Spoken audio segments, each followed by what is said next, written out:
ուզեցել են զենք ունենան օրինական, բայց այդ ծավալի զենքը հետո հիմա պետք է իր բանը չունենար։ Հիմա զենքի մասին օրենքն էլ փոխեցինք, բայց խնդիրը արդյոք լուծվեց։ Գնում են քննություն ենք հանձնում, լիցենզիա ենք անում, նաև օրինական զենքերի հետ կապված խնդիրներ առաջացել։ Ուզում ասեմ, ծանր հանցավորության սպանությունների մասով նախարարը թիվը ասեց, ես մտահոգող, բայց ես ավելի մտահոգիչ բան եմ ասում, ապօրինի զենք պետքա չլինի որևէ մեկի տանը։ Դա պետքա լինի օրինական, որը նշանակում է պետք է լինի խիստ հաշվառման տակ, իսկ լավ կլինի ընդհանրապես զենքը լինի այնտեղ, որտեղից, ասենք թե, այդ հաշվառումը խիստ նաև հաշվառում կա տվյալ կառույցում։ Ունեք արձագանք, համեցեք։ Պարոն Քոչարյան, ըստ էության դուք իմ հարցերին չպատասխանեցիք, որտեղ ներքին գործերի նախարարության եւ պաշտպանության ՊՊՑ-ի ծառայության մասին աշխատավարձների մասին չխոսվեց։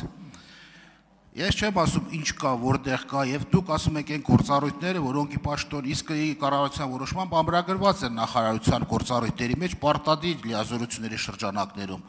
Դուք ասում եք բարեփոխումների արդյունքում ձեռքբերումները, բայց ձեր հնչեցած ցուցանիշները ձեռքբերումների մասին չի խոսում։ Եվ այդ սպանությունների մասով էլ որ կա, դատախազության հետ խորը հակասություն կար թվային մասով, չգիտեմ ճշտվեց թե չէ, որտեղ դատախազությունը այլ թվեր հնչեցնում, ներքին գործերի նախարարությունը այլ թվեր հնչեցնում։ Ուզում եմ, որ այդ պարզաբանումներն, այսինքն ամեն ինչը ձեռքբերումները լավ է, բայց թվային ցուցանիշներով վատ է։ Ես ասել եմ ամեն ինչ լավ է։ Չէ, ես շարունակեմ, էլի դուք արձագանքի ժամանակ ասեք։ Եվ ստեղ խոսել անհատական պարգևատրված զենքով, այդ դեպքում խնդրում եմ ասեք, անհատական պարգևատրված զենքերով, մեկ սպանության դեպք ասեք ստեղից։ Ովքեր որ անձնական զենքով պարգևատրվել են եւ դիտավորյալ սպանություն են կատարել։ Դրանք շատ են եւ ես որպեսզի չգնեմ բանի մեջ, թեկուզ մեկ դեպք ես այդ զենքերի հետ կապված կխնդրեմ կհանեմ վիճաբանից, հա, կառույցի, հա, արխիվից եւ եթե ձեզ հետաքրքրում է, ձեզ կտեղեկացնեմ, բայց աշխատավարձերի բարձրացումը պետք է լինի սոցիալական փաթեթից տեսանկյունից, դա շատ կարևոր է, եւ մեր ուժային կառույցները ունեցել են եւ ունեն հնարավորություն նաեւ որոշակի մեխանիզմներով աշխատավարձի բարձրացման, դա շատ է թե քիչ, ես կարծում եմ, որ պետք է բարձրացնել եւ գտնել այն մեխանիզմը, որի միջոցով բարձրացումը պետք է կապվի կրթության, ծառայության ստաժի եւ որակի հետ։ Դա ատեստացիա ենք դրել անունը, բայց այդ ատեստացիան նաեւ հնարավորություն է տալի անցնել մի փուլ կրթական եւ քննությունների, որը հնարավորություն է տալի նաեւ աշխատավարձի շոշափելի բարձրացման, որը ողջունելի է։ Այդ կառույցների աշխատակիցները արժանի են ունենան շատ բարձր աշխատավարձ, իհարկե դա հիմնականում տրամաբանության շրջանակներում։ Գեղամ Մանուկյան։ Պարոն Քոչարյան, իրականում մեր նիստի մեծ մասը փակ էր, բայց կարելի է այսինքն այս խորհրդարանի վերջին բյուջետային է, բայց հետագայորման ունենք ԱԱՑ պետի, արտաքին հետախուզության պետի զեկույցները կարելի էր բաց նիստով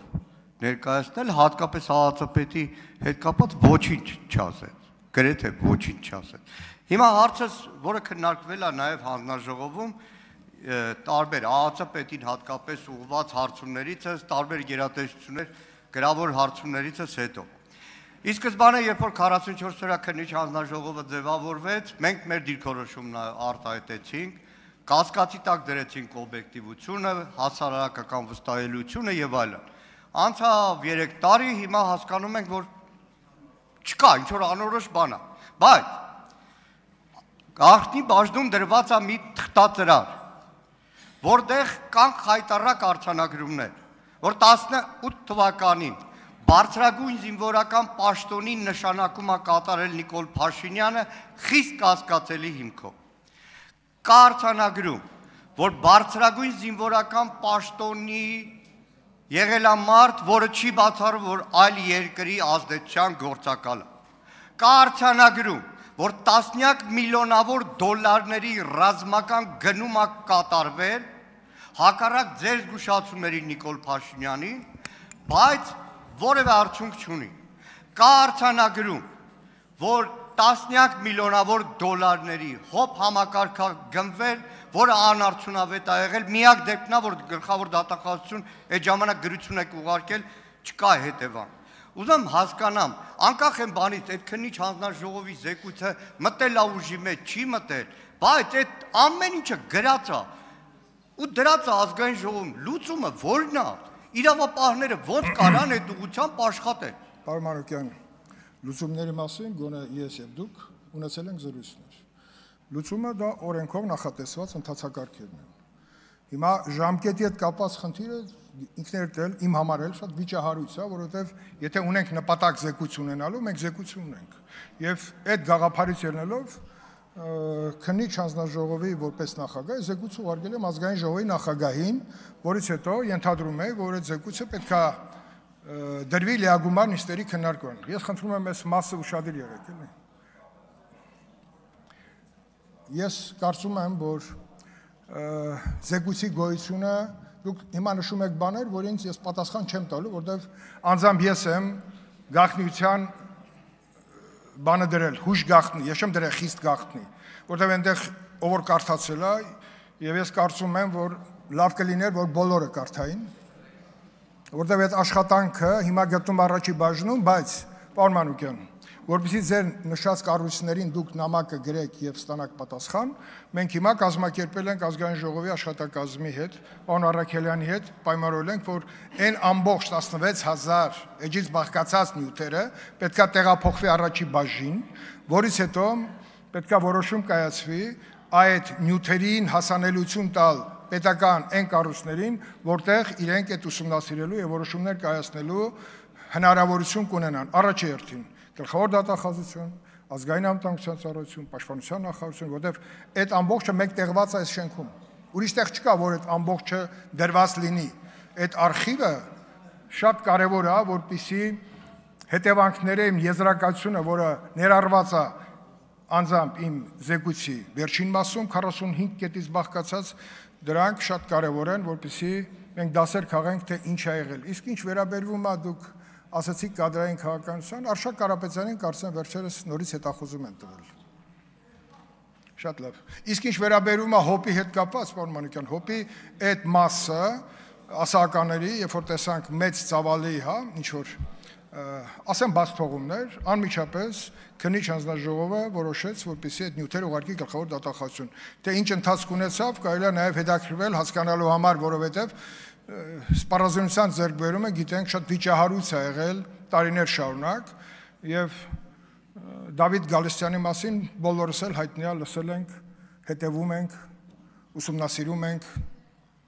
եւ կարծում եմ, որ բոլոր տված վնասը մեր անվտանգային համակարգին ով որ տվել է վնաս, պետք է պատժվի օր առաջ։ Ունեք արձագանք, համեցեք։ Պարոն Քոչարյան, Արշակ Կարապետյանի ամենագությանը չեմ ուզում անդրադառնալ, բայց նայեք, Արշակ Կարապետյանին ամենաբարձր պաշտոնների Բաբկեն Թունյանի հարևան Պողոսը չէր նշանակել։ Բաբկեն Թունյանի կողքին էր նշանակել։ Այսինքն հիմա այնիչում որ մեղադրում են Արշակ Կարապետյանին, դրանից հետո Արշակ Կարապետյանին նշանակել են ավելի բարձր պաշտպանության նախարարի պաշտոնին։ Հիմա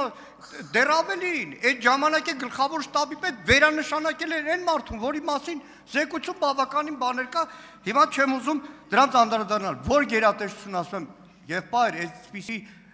արձանագրումներ կա, ասում է զեկույցը չենք ստացել։ Հիմա հասանելիությունը մեկ բան է, իսկ պարտադիր ուղարկելը մեկ բան։ Տիկին Սարգսյան, Քոչարյան Անդրանիկին չլսեք գաղտնալսումների հարցով եւ առողջ մրցակցության մեջ խնդրում եմ ԱԾ-ի հետ չմտնեք։ ԱԾ-ի գաղտնալսումները այսենց հայ ժողովրդին արդեն կերակրել են։ Հերիքա։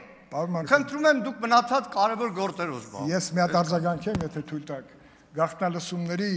մասին օրենք կան թումած։ Դուք ասում եք օրենք խախտենք։ Չեղա, պարոն Մանուկյան, դուք միշտ օրինապաշտ մարդ եք եղել, խեք այդպես բաներ անում, չի կարելի այդպես։ Պարբերաբար։ Տիկին Սարգսյան, շարժում ենք օրենքով եւ ֆինանսների նախարարին ես կխնդրեմ, որպեսզի աջակցի այս խնդրի լուծմանը։ Պարոն Օսյան, սա շատ կարևոր խնդիր է։ Մեր աչքը ջուր լցվեց, պետք է տեսնենք սա։ Շատ լավ։ Պարոն Մանուկյան, դուք շատ լավ գիտեք, որ պաշտպանական գերատեսչության ձևավորման փուլում մենք կադրերի խիստ պակասի պայմաններում ով ասես եղել է այնտեղ հետագա ֆիլտրացման process-ը, զտման, մաքրման, ուսումնասիրման, դա շարունակական է եւ մինչեւ հիմա էլ եւ կհասնենք մի օր այն վիճակին, որ ուսադիր կրող մարդը չի կարա երբևիցե հանդիսանա մեկ այլ պետության ցանկալի մարդ։ Շնորհակալություն Սերգեյ Բագրատյան, հաջորդ ելույթը։ Շնորհակալություն։ Պարոն Քոչարյան, զեկույցի համար շնորհակալություն։ Հասարակությանը շատ հետաքրքիր է, որ զինվորական ծառայության ժամկետը մենք կրճատել ենք 18 ամիս այլևս հաստատելով։ Եվ դրա հետ կապված բազմաթիվ են հարցերը, թե արդյոք այս հնարավոր է, որ մենք ունենանք ռեզերվի խնդիրներ եւ շատերը հետաքրքրում են, թե պայմանագրային ծառայության անցնելու ինչ պայմաններ կան եւ կցանկանայի, որպեսզի դուք բարձր ամբիոնից այդ մասին տեղեկացնեք հանրությանը, որովհետեւ շատերն են հետաքրքրում աշխատավարձի չափով, որը ժամանակի նախկինում բավական ցածր է եղել եւ հիմա մենք վերանայել ենք այդ իմաստով, խնդրում եմ տեղեկացնել հանրությանը։ Շնորհակալություն։ Դա շատ կարեւոր բարեփոխում է եւ շատերը հիմա դա շահարկում են, բա մենք պատրաստ ենք այդպիսի բարեփոխումների։ Եվ մենք կարծում եմ, որ պաշտպանական գերատեսչությունը, կառավարությունը որդեգրել է մի քաղաքականություն ոչ թե հետևից գնա, այլ դիմացից գնա։ Կառավարության ծրագիրն ինչ ասում, ունենալ նոր բանակ, պրոֆեսիոնալ բանակ, ժամկետների մասին խոսվել է շատ վաղուց։ Հիմա ժամկետի խնդիրը, երբ որ արդեն որոշում ունենք, դրանից բխող բոլոր հետևանքներով, նշանակում է գլխավոր շտաբը պետք է անի իր հաշվարկները։ Ամսի 24-ին ես գիտեմ, որ կառավարությունը ներկայացնելու է հանձնաժողովում քննարկվելու է այդ բարեփոխման հետ կապված հարցերը։ Պաշտպանության նախարարը ելույթ կունենա, հարակից ես եմ լինելու եւ մանրամասն կներկայացնենք նաեւ թե ոնց ենք պատկերացնում այդ փոփոխությունը, ինչ հնարավոր խնդիրներ կար առաջացնի, բայց ապագայում մյուս ծրագրերը, որոնք գործում են, պաշտպանը հայրենիաց եւ այլն, դրանք ինչպես պետքա, ինչ տեմպերով պետքա լրացնեն այդ խնդրի հետ կապված հաջորդական նպատակները։ Կարծում եմ 24-ին դուք կմասնակցեք մեր նիստին եւ այնտեղ նիստը բաց է լինելու, այնպես որ հարց չկա։